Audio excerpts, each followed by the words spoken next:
What's going on, everyone? It's Corey here from the Breakevens, giving you another podcast today. Round 9 is done and dusted, finito, and what a round it was for most super coaches out there. Pretty good one score wise, but we have had some news in the last few hours that has come up, which might affect our side. So I'll get into that just just after I get through the social media and where you can find us. So you can find us on Twitter/X at Breakevens Pod. Everything in this podcast is posted on there over the next couple of days. That being tonight, Tuesday, and Wednesday, and all the captains will be done on Thursday. So if you don't want to replay this podcast over and over again, you can check it all on Twitter, which is also posted on our Facebook page at the Breakevens. Again, everything posted there. We're getting a lot of traffic on Facebook. A lot of people commenting and asking questions and everything like that, which is great because I love interacting with everyone. And someone might have a question that someone else wanted answered. And they can just go on there, see it. Awesome. This is what I personally think, and they can make their decision off that. We are also on Instagram at the Breakevens, and of course here on YouTube at the Breakevens. So make sure you like, follow, and subscribe on all of those platforms, as it helps me out. It makes me want to do more and more and more. And the more I do, the more it's going to help you guys, and that is the main reason for doing all of this. Apart from me just getting all my thoughts out and having fun with it. So that is that. So let's get into some injury news, because that's mainly what it is. So firstly, Colby McKercher is out this week with a stressed bone in his foot. He's hoping it's just this week, but it might be next week as well. So make sure you have someone who can cover him for the next week or two. Next one is, it looks like Shrek Darcy is out for another week, which means Luke Jackson owners should have a pretty good week this week. So it's not completely confirmed. It's just the rumors going around that he might miss another week. Ken Hinkley's might be doing it again, but looks like Connor Rosie is a test for this week. I think if it's touch and go, they might just hold him that extra week, but they've done it before, so why not again? So just eyes on Connor Rosie. Next, Josh Kelly is out for 6 weeks. It says here a calf injury. So will this affect Lockie Whitfield? Will he be pushed onto a bit more of a wing? We'll wait and see, but I think Lockie Whitfield should be okay. And lucky last is Will Graham from the Suns. Dimmer's already come out and said that Graham is out for this week. He'll be missing, and I'm pretty sure that their reserves have a bye, so he's not playing any football this week. So not looking great for him, but for those who are 50-50 on trading him, this week might be a good week, but we'll get into that very, very soon. Which now I want to go through my team, how my team went, if I jumped up ranks, and my trades for this coming week. So I'll quickly flick over to that. All right, so this is how my team went this week. 2,497. Was pretty happy. Was looking at 2-5 at one stage, but a few things happened. And look, 2,497 I will definitely take, which means I jumped up another 1,895 ranks. I'm now sat at 2,714th, which is great, seeing that I started at about 44,000 in round 1. So the comeback is real. And as you can see, I have made 2 trades this week. And I don't think they're going to change unless Zach Reed is named this week, but I think he might. But we will see. But I'll show you how my team ended up at the end of last week, and then I'll go through my trades from there. So this is how I went into round 9 and how the team ended up. So let's go through from the defense. Luke Ryan, 111. He was on like 25 or something at halftime and somehow got to 111, which I made a post about on Twitter. I'm not going to complain about it, but how did that happen? Nick Dacos, 147, and my captain. So as you can see, Bont was my vice captain, and I was looking to loophole that, but with the fixture, I sort of stuffed it up, and the only way I could get Bont's looped VC was to put Livingston on the field and have Harley Reid on the bench. Um, which would have lost me points anyway because Jones was already my emergency, so I would have got his score instead of Reid's anyway. So I would have lost even more points. So I had to risk it with the Dacos captain, and it worked out perfectly. But I wouldn't recommend doing that in the future. Nick Martin, 83, was a little disappointing, but he was back to his Um, Butcher-esque like he was at the start of the season. Hopefully that changes. Harry Sheasel, 86, pushing up the field, a bit more forward, is hurting his scoring. Colby McCurchan, 91, but as I said, he is injured this week and potentially next week. So that's going to hurt. Closey, 105 was great, a big ton. Everyone knew that Gold Coast players this week had a chance to score well, and didn't he do that? Hoare and Reid on the bench. Hopefully Reid is back this week. So then that way I don't have to have a donut for McKercher, which I probably wouldn't do. I'd probably change my trades if I'm being honest, but don't really want to. As we move to the midfield, Bont 135, was very happy with that. Would have taken it most weeks as a vice captain loop, but it is what it is, and it worked out for me. Zachy Merritt reached 101 just. Very slow game from him at the start. Hopefully he can bounce back this week.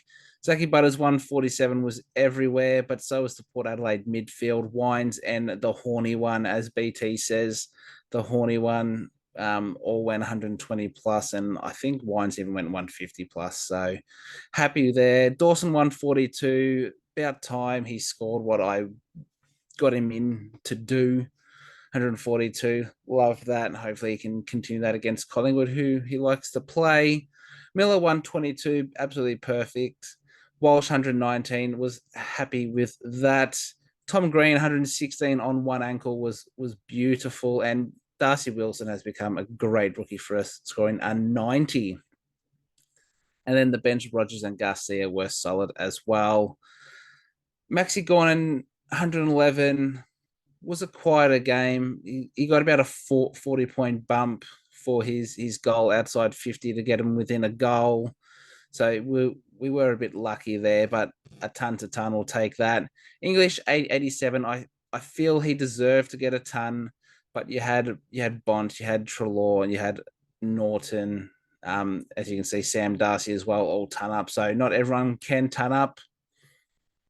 And unfortunately, English didn't do the work early. As we move to the forward line, Heaney 118 keeps going. He's got a lower score of 98, and everything else is 100. So keeps chugging on. Parker might be in this week, so we'll see how that goes. Sam Flanders 108, doing what he does best off that halfback.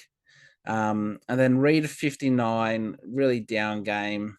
I feel with Yo out, he had the chance to really make a name for himself and show that he's more than just a couple good weeks, but he's still a young guy, and you go into expect that. But 59 was a little disappointing. I was hoping for an 80, to be honest. Tom Powell 77, disappointing again. Find it hard to keep him in my side, but he's still there. Sam Darcy 113 was great, marking everything, kicking plenty of goals. It's what I wanted, and he basically kept himself in the side for one more week, as you'll see in a second. Sexton came back with 82 and played a great game. Dimmer was very happy with the way he responded to being dropped, and then working on his game and forcing his way back into the side. Very happy there. And as I said, Jones with a 38 was a little bit disappointing. So that's how the team went. I'll now get these trades ready and show you what I will be doing. All right, so the two guys up there, Marty Hall and Harley Reid. I believe I saw Hall is injured again. He's out for another 4 to 6 weeks. So he's gone. He's gone. He was a poor trade in from me. Only made me 25-ish K. So not great there. And Harley Reid has a massive break even, which I'll get into a little bit later. But these two are going out. I was looking at getting rid of Tom Powell, but I think Reid is the better choice here. So who am I going to get in? And also I swapped Graham from mid into defense. So I'll get the rookie that I wanted, and it is Bruce Revel, or Breville as people are calling him.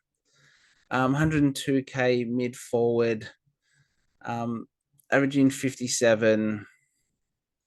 Now he's doing enough, especially for basement price. My only knock on him is that he's around that 50 to 60% time on ground, so he's not getting a whole bunch of opportunity. But when he is on, he's doing some nice things. So if that time on ground increases, we could definitely see 70s from him. And with all the Brisbane injuries, his job security is pretty good in my opinion.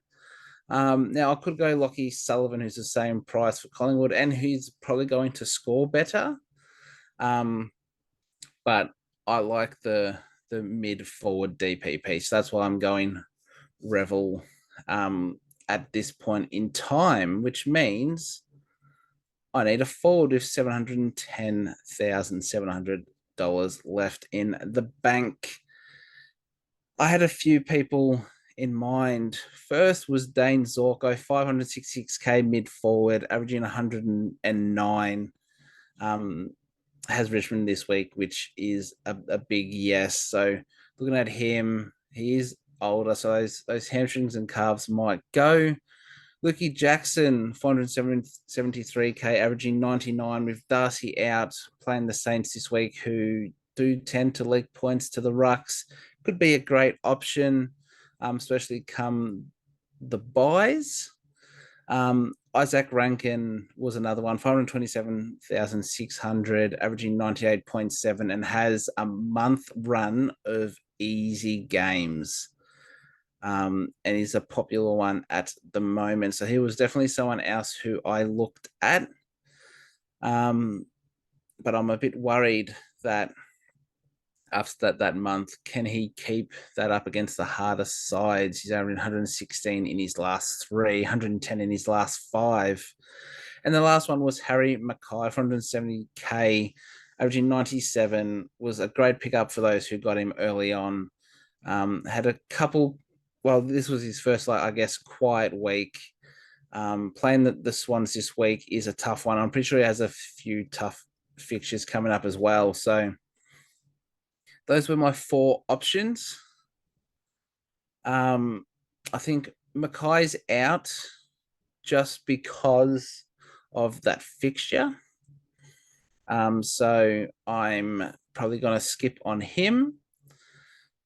Isaac Rankin is definitely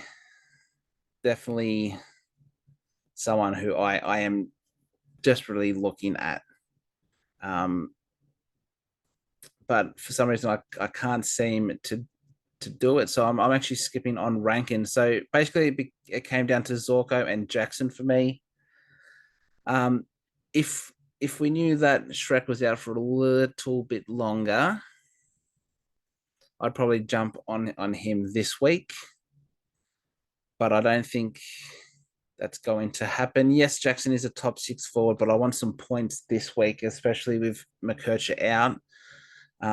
I need a bit of a boost. So I'm actually skipping on Jackson and I'm going Dane Zorko. Now, this could bite me in the butt because, as I said, he's 35. Those hamstrings and calves could go, but he has been great this season, playing on the halfback. And I think it was the last week or the week before, Fagan actually needed someone to push up and play that wing role, and he actually put Wilmot up there, which kept Zorko on the halfback, which is great for his role, and that means his scoring output is great as well. So that's where I have landed for my trades for this week.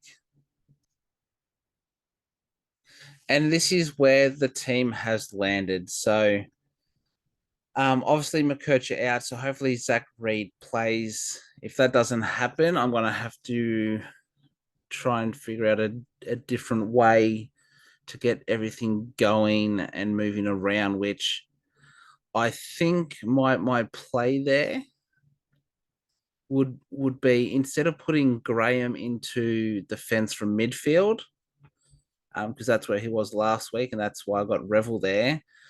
I think if I trade out Hoare, I could probably swap Sexton back there. So then Sexton can come on for McKercher.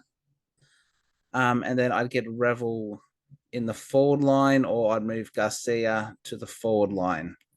And then try and figure out which rookie would be the best to have. So Revel versus Richmond could do well. Jones versus the Dogs. Does he keep his spot? Garcia versus Freo. So realistically, I'd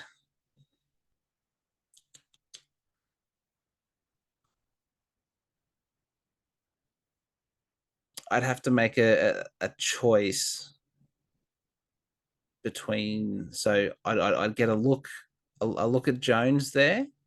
I'd get a look there, which is good. And if he scores well, then I can just put Livingston on. That's easy done. But if he doesn't fire, then I have a 50-50 between Garcia and Revel. And Garcia has Freo, could definitely do well, and Revel against Richmond could do well. So I think it's a bit of rookie roulette there. But I think that would be my plan. Or even I move Wilson to my forward bench, and then I can have a look at Rogers. So there is definitely ways around it this week. It just means I get, I guess, an extra rookie, because you'd say McKercher is a bit more of that mid-price to primo, the way he's been going the last few weeks. So that's the only downfall, but I do have ways around it. So, and in terms of VC and captain, at this stage, I'm going Luke Ryan into Max Gawn. Ryan against the Saints could just absolutely go nuts. And then same with Gawn against West Coast. But there are a few good captain and VC options this week, which I'll go through in a second. But just wanted to show you that is my team heading into round 10. All right, now let's move to my trade out player options for this week. There's a few here, and there's a little bit at the end, because a few people might be looking to trade out a few others, but I think they might potentially be holds. So let's get into the first one. Is Harley Reid, who I am trading out of 143k, averaging 82. The hyped Reid has been a serviceable rookie for us this season, making 235k. It seems, though, that the ship has sailed with a whopping 134 break even. We could see him start dropping some major cash if he keeps going with these up and down games. The good thing is, though, that it's just over a 100k to get one of the primo forwards on offer at the moment. So just over 100k, you can get Zorko. Then you also have Rankin in there at, I think, exactly 100k. And then you got Jackson and Harry Mackay there at about 50k. So there's definitely options there to trade out Harley Reid. Next is Nat 5, 399k with an average of 78. Fife, like Reed, has been a great option for our teams this season, has made over 100k. He also has a massive break even of 150 this week and is expected to drop over 30k if he scores 74 Supercoach points. Coaches should look to move him on if possible. In saying this, if you had to choose between Fife or Reed, I would be trading Reed, as I feel Fife is more likely to score big and try and decrease that damage on your team. So Fife over Reed at this stage. Matty Roberts at 388k with an average of 79. I spoke about Roberts last week and how his role has changed from a halfback to more of a wing role, and it seems to have really affected his scoring in a big way. It's plain and simple, in my opinion. Roberts needs to go. Blake Howes at 293k with an average of 60. Although he does have the Eagles this week, Howes has a break even of 65, so there isn't much more money for him there to make. If you have the luxury, you could move him on this week, but if you do have him and you have McKercher, he is a great option to have him on. So maybe you keep him for a couple of weeks until McKercher's back. But once we get an actual time frame for McKercher, then you can decide then. So that should be coming out in the next couple of days. But House is definitely an option if you don't need to cover McKercher. Will Graham at 277k with average of 73. Not a must trade by any means. He seemed to have just been managed or given a rest, like Dimmer said he would do with the young guys in the coming weeks. But with Sexton and co coming back in and playing well, it'll be hard for Graham to come back into the side and then provide some great cash for those who are looking to upgrade to a primo if you trade him out.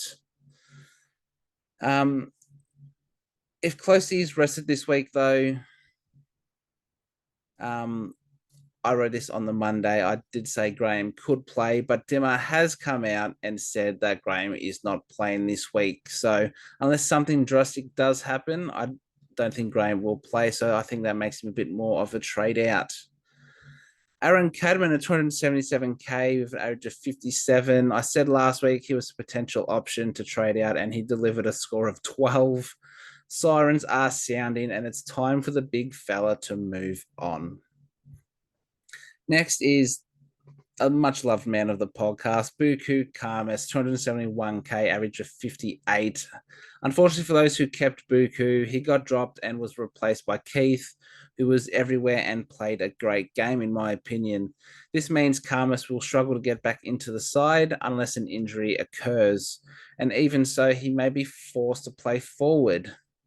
It's time for him to move on. So sorry, Buku. And just on that, he did play half a game in defense and half a game in the forward line in the resis on the weekend. So not great signs there for Buku.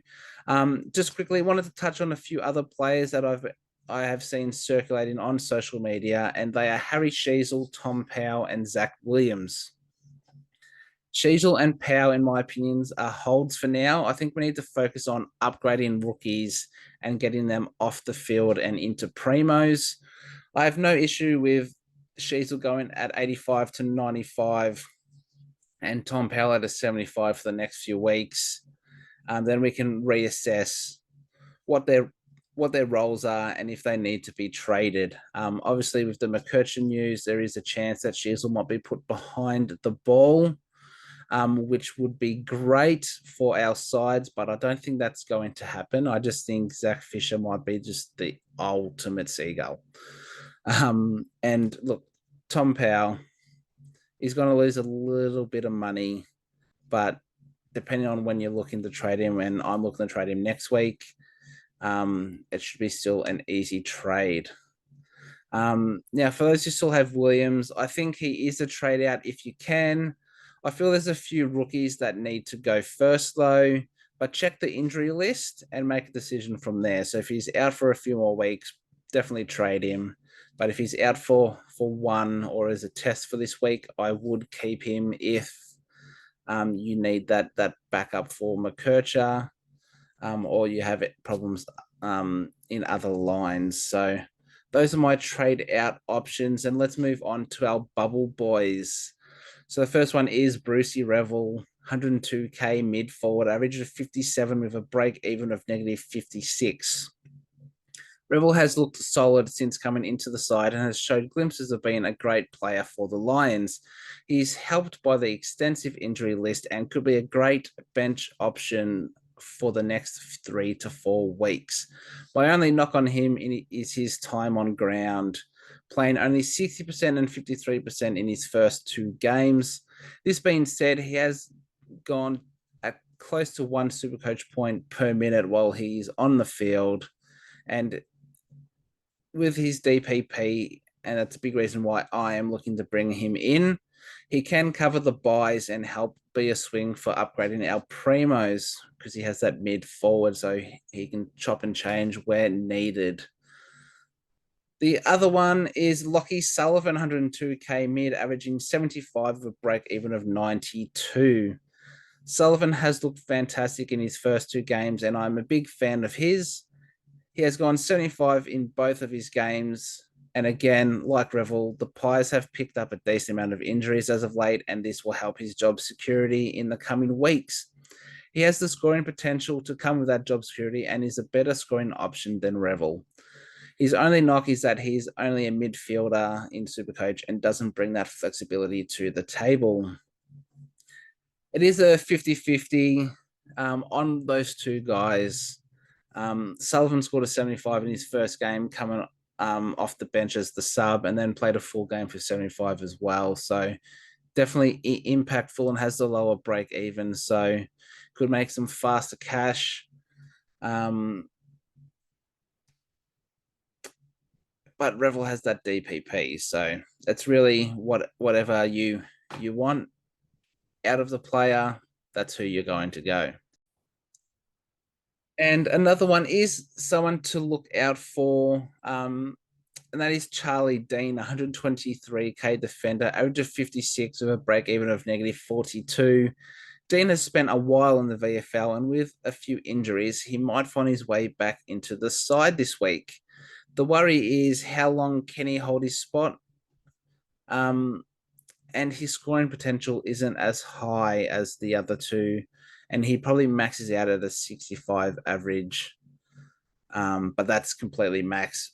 Realistically, you're looking at a 55 to 62, in my opinion. I'd definitely choose the other 2 if you had the chance. And all other rookies, in my opinion, aren't options just due to poor job security and scoring potential.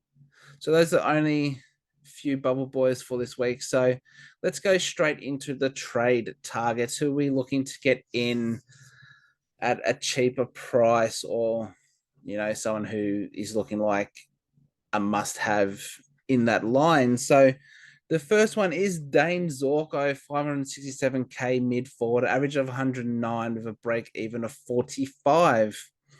Zorko is someone who I plucked out over a month ago, and he hasn't proven me wrong. Dominating off the halfback and seems to have it on lock.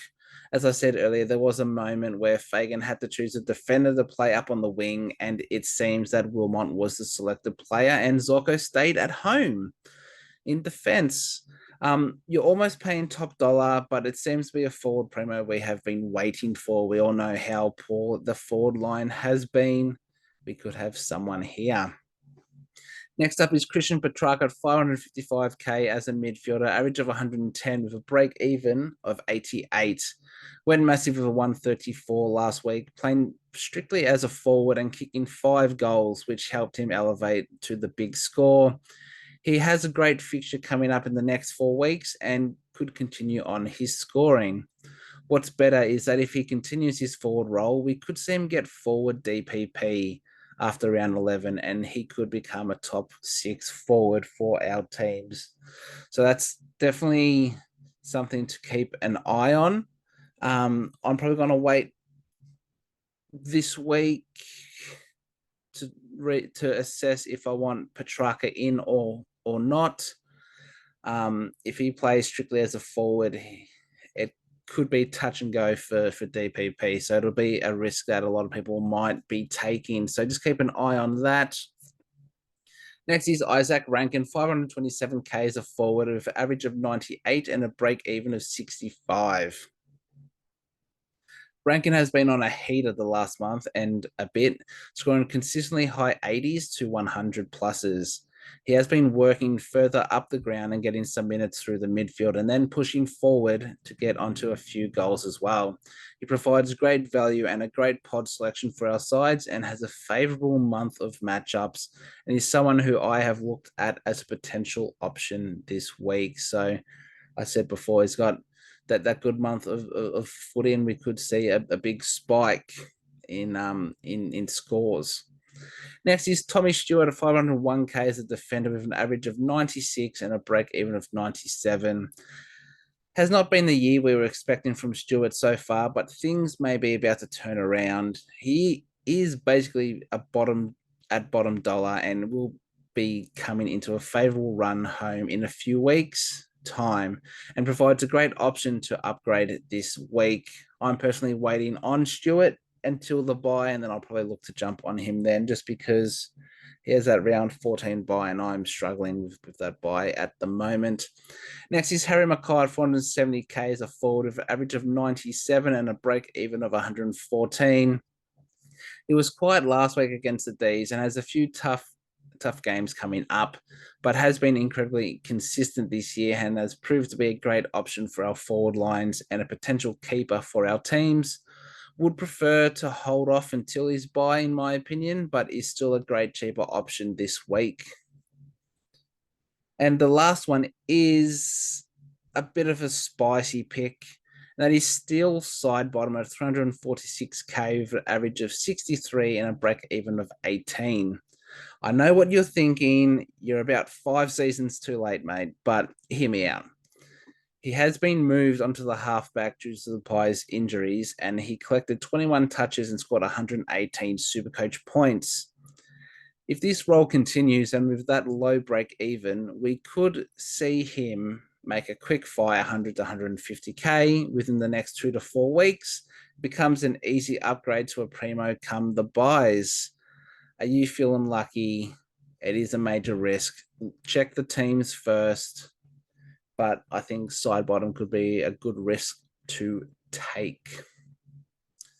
And they are all the trade-in options, so not that many this week. When we move towards, the buys, it's a lot harder to find that value. So obviously, if you don't have your Bonds, Sarongs, Butters, Merritts, Tom Greens, Dacos, Luke Ryans, Heaney's, Flanders. If you don't have any of those guys, you need to look to bring them in. But if you're looking at a few cheaper options, those are the guys that I think would do well for your side and score at a consistent level. So with that being said, it's time to go into our captains, our VCs, and our Cs. So we'll start on the Thursday night, and these will be vice captain options. We have the Suns versus the Cats.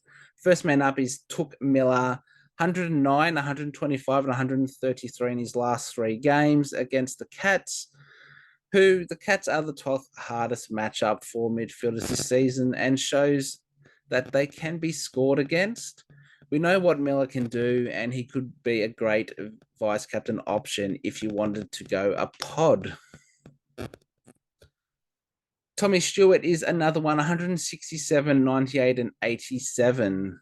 So a massive last score against the Suns with 167. And the Suns being the 12th hardest defender matchup means there is a chance that Stewart could bounce back this week in a big way. If he gets hot early, he could be in for a big, big day. Matt Rowell, Sam Flanders, and Noah Anderson all have either poor recent history against the Cats and or the Cats seem to be a tough matchup for their respective lines. That doesn't completely rule them out. I prefer Miller and Stewart just on matchup and their recent history. My smoky pick, though, for this game is Brian Myers. With uncertainty around Holmes and if he will get up, Myers could be the beneficiary and can see him going at 100+ score this week. So just anyone with Brian, looking at Brian, you could take a punt. I don't quote me, but you could take a punt. As we move to Friday, which is another vice captain, in my opinion, you got the Swans versus the Blues. And first up is Isaac Heaney, 97, 94, 128 in his last three against the Blues. Mr. Consistent has only gone under 100 once this season, and he scored a 98, which I said before. He seems to be different gravy this season and ever so reliable. As I did say earlier as well, Parker looks to be returning this week, so it will be interesting to see what his role is. But Henry provides a great option this week, and I think he stays in that midfield role. He's been too good for him to probably take him out. Next up is Sammy Walsh, 105, 133, and 90 in his last three against the Swans. Walsh has looked good this season and has potential to score well in any game he plays. Swans are a tough matchup for midfielders, but if he hits his targets early and isn't played at full forward, like last week after having 20 touches in the first half, Vossi put him full forward. So pull your head in, Vossi. With that being said, Walsh can easily go 130 against any team. And my smoky pick for this game is Nick Blakey, the Lizard. He's weaving his way through defenses this season. He's always a threat, and if he gets going early, he could be a hard man to stop. Now we move towards Saturday, which these players I think could be a vice captain or a captain option. First game is the Pies versus the Crows, and it's hard to not have this guy. Nick Dacos, 132, 72, and 53 in his last three versus the Crows. He has been playing back on the ball and has been dominant. Crows are the 13th hardest matchup and seems to leak a lot of points in the midfield. So Dacos, once again, could go big. Next up is Jordan Dawson, 149, 150, and 99 in his last three against the Pies. Massive scores in his last two and could continue that on once again. Seems to like playing the Pies, and the Crows will be looking to bounce back after a few tough games. So definitely someone to look at. As is Rory Laird, 125, 100, and 154 in his last three against the Pies. Same as with Dawson, Laird's history against the Pies looks very favourable and could see plenty of the ball on the outside and in attack. And the smoky pick for this game is Isaac Rankin. Has been on a heater as of late and could continue this form this week against the Pies, who are vulnerable with small defenders getting out the back for easy goals so far this season. It's been a lot of times I've seen long ball come in, our defenders are up a little bit too high, ball misses the pack or off hands over the back and easy goals, which Rankin could get on the end of a couple. Next up, it's the Giants versus the Dogs, and Marcus Bontempelli is a definite option here. 101, 164, 120 in his last three. The Giants can leak points in the midfield, and these two teams strongly dislike each other, and Bontempelli usually turns up in these games. Will be a tougher matchup than last week, but has potential to go big in any game, as we know. Next up is Timmy English, 163, 124, 110 in his last three versus the Giants, which the Giants are the 11th hardest matchup for rucks this season. So there are points there for English to have. I feel like he can run Briggs off his feet, and looking at past scores, he could score very well. It's hard to ignore Tom Green with 135, 125, and 102 in his last three versus the Dogs. Seems to love playing the Dogs, and even though they are the third hardest matchup this season for midfielders, Green scored 116 last week on one ankle and wouldn't be surprised if he backed it up again this week. And my smoky pick is Adam Treloar. He has looked great this season, averaging 114 Supercoach points and scored 144 in round 20 last year against the Giants. So if anyone is looking at the pod, Adam Treloar, could definitely put him as an option this week. Then we move to the Saints versus Freo. And It's my boy Lukey Ryan, 171, 81, 156 in his last three versus the Saints, who are the fourth easiest matchup for defenders this season. And Ryan scores points just for breathing. We saw him go 197 against the Tigers and very easily could go close to it again this week. Jack Steele, 90, 109, 111 in his last three versus the Dockers. Recent history doesn't bode well, but last week he had no strapping on the knee and looked to be moving more freely. Tough matchup, but we know Steele can tackle his way to a 140. I did see a post before saying that they are worried about Steele's knee, but I'm not sure if that was an old article or not because he looked great last week and had no strapping. So just keep an eye on that and look for any news that you can. My smoky pick is Luke Jackson.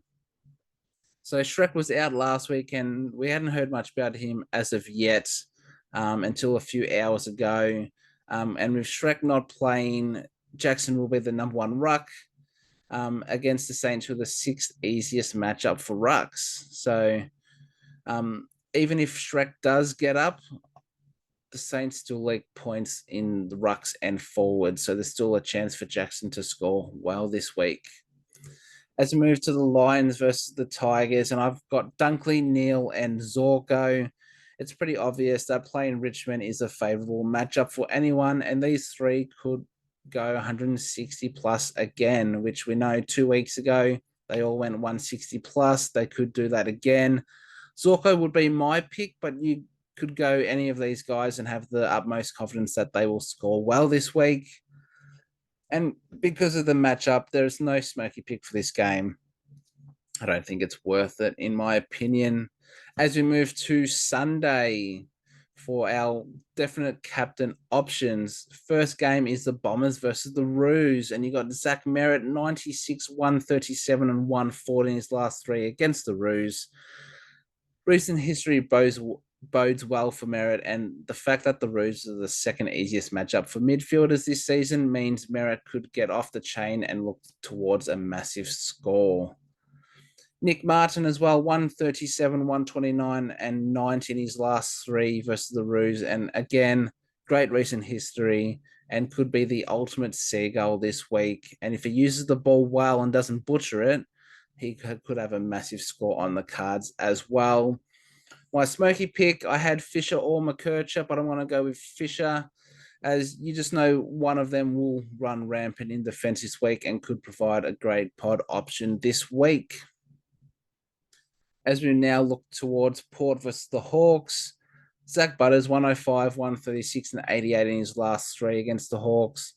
Recent history doesn't scream captain me, but with Rosie out, we saw last week, he has the potential to score high. And against the fourth easiest midfield matchup this season, Butters could go crazy. I've put Wines and Horn Francis. Both of these guys could go large once again after both going 120 plus last week. Hawks are an easy matchup, so you know at least one of them will fire.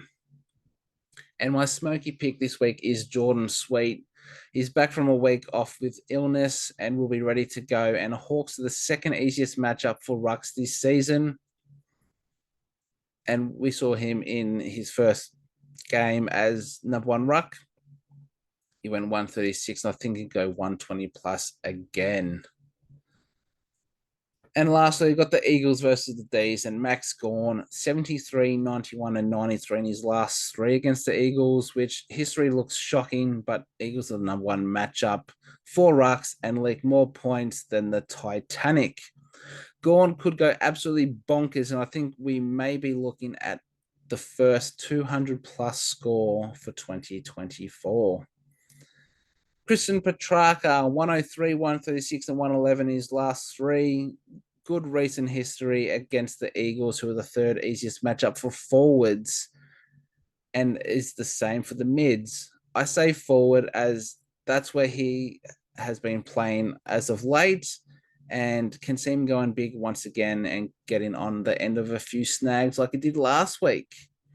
And my smoky pick is Clayton Oliver. Those who picked up Clary to only be disappointed last week maybe laughing this week as he has the potential to go crazy this week, especially if Petrarca plays that forward role, as the Eagles are the third easiest matchup for mids. So those are all my potential VC and C options for this week. Let's go through my top 5 VCs out of them all. So coming in at number 5, got Nick Dacos. I just think it's hard to back against him, especially playing that full mid role. Is DeGoey back? Is Mitchell back? We will wait and see. Jordan Dawson, I think he has potential to go bigger than led, and I think it'd be a bit harsh not to have at least one of the Crows guys here. So Dawson it is. Zorko in at number 3. I just think that halfback he's got it on lock. He has a big score coming. Bond, it's always hard to go against the Bond, especially in a tight contested game where he usually stands up. And Lukey Ryan, as we know, is or has potential to go 180, 190 this week, if all bodes well. So those are my top 5 VCs. Let's move into my top 5 captain options for this week. And coming in at number 5 is Christian Petrarca.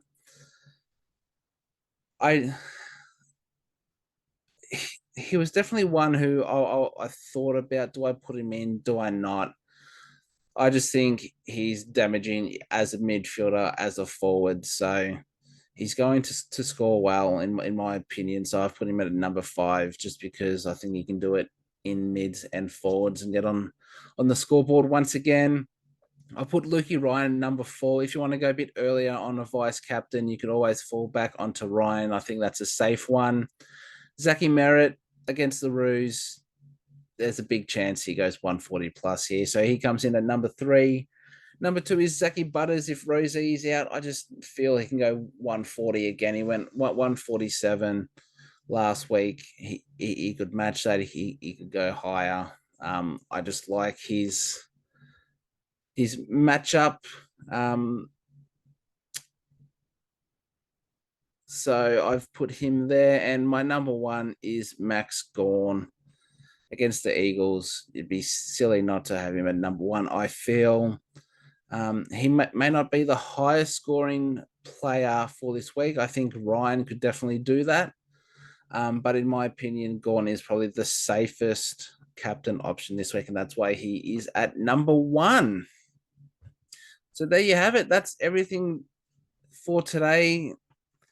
I feel like that was a bit quicker. I don't know if I was rushing through it or not, but there's a lot of information there.